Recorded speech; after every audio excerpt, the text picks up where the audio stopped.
Hello guys, so welcome to another episode. For today's video ay mag-insulate po tayo ng drywall.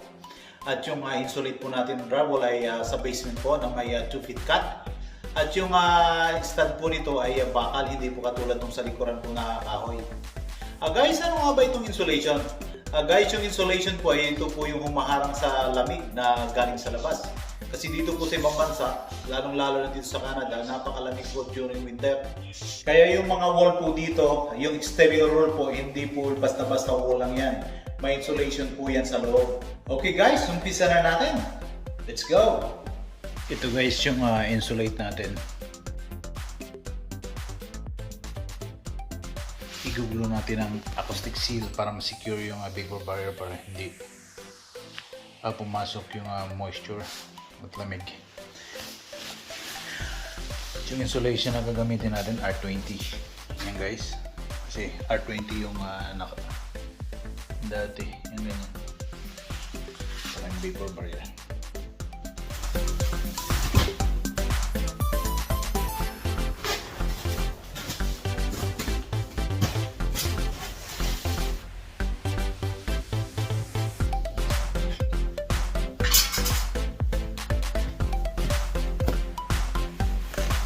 Yan, nahatian natin yung insulation. Kasyang-kasya na po dyan sa wall na yan.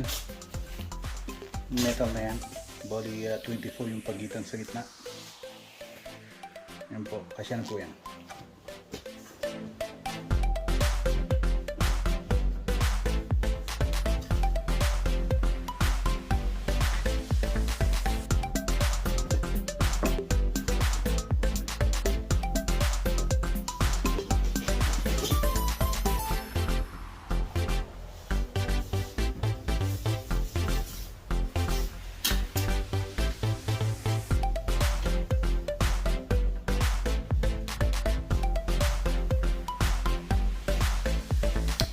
Guys, lagay na po natin yung insulation. Yan. Yan po. Tapos yung susunod natin gagawin, lagyan natin ng plastic na ganito. Ito po siya. 6 mil po yung 6 mil po yung kapal niyan. Kakat natin ng 3 feet yung taas. Purpose po nito ay yan po yung nagtatrap ng moisture galing sa labas. Yan, dito tayo guys mag-umpisa dito sa taas. Yan. Kasi may possible na nakat nila yung tawag nito, yung vapor barrier. Diyan natin ilagay yung vapor barrier malapit dito. Yan po. Diyan yung paglagay.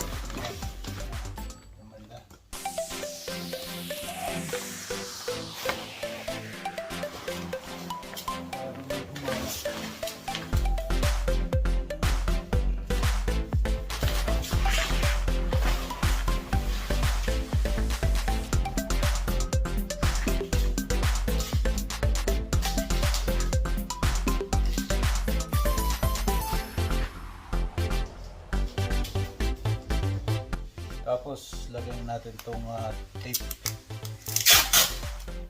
Dapat malapit dito.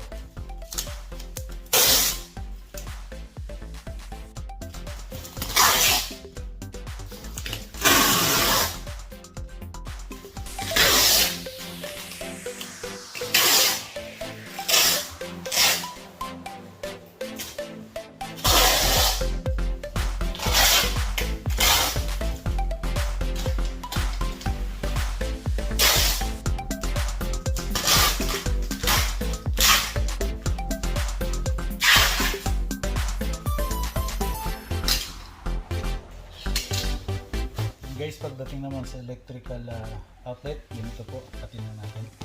Lagyan natin ang konti. Ayan.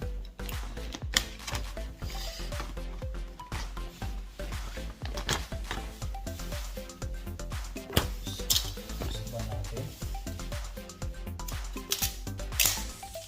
Lagyan natin ang duct tape. Para seal na seal po siya.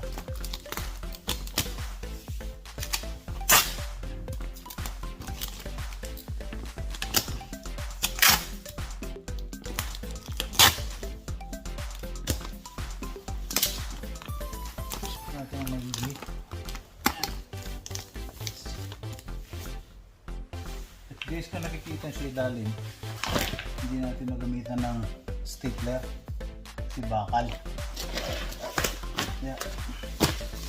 Hindi po katalab. Kaya ang magandang solusyon dyan, gagamit tayo ng screw. Tawag dito wiper screw. Yan, yan. Parang mushroom siya.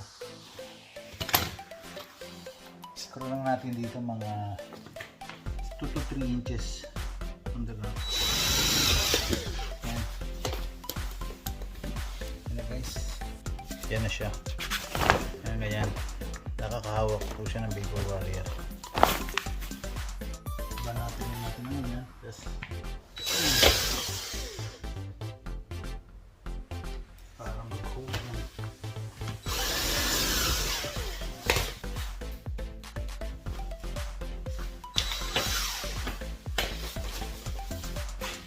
Ito na guys, nalagay na natin yung vapor barrier in place.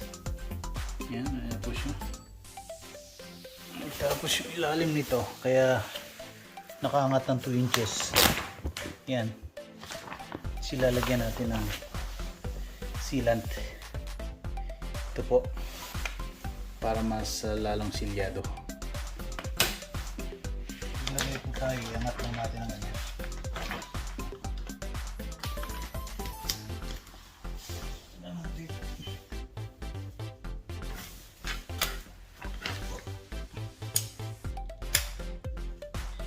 Natin itama sa truck.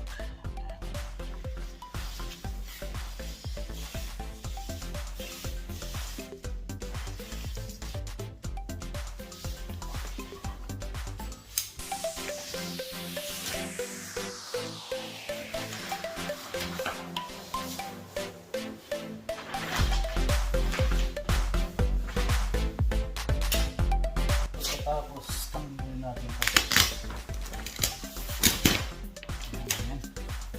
Tapos ito na. Yan.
Dito guys sa kanto, huwag natin masyadong higpitan. Dapat medyo maluwag po yan dyan. Kasi lalagay tayo ng board dyan eh. Yan po yung itsura niya. Yan. Silyado na po yan. Guys, sa mga kanto pong ganito, sa mga corner din natin. Studs yan.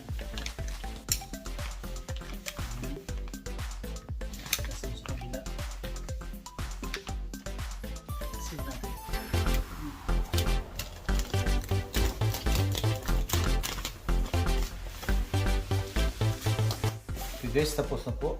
Yan na po yung insulate natin. Yan na po yung itsura niya. Yan.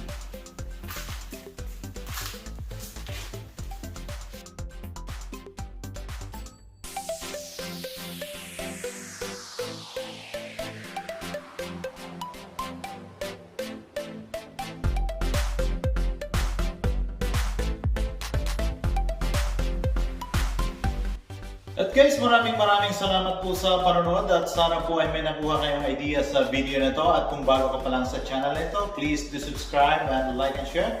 At pakikita rin po yung notification bell para updated po kayo sa mga videos na upload. Maraming salamat po. See you to my next video. Bye-bye!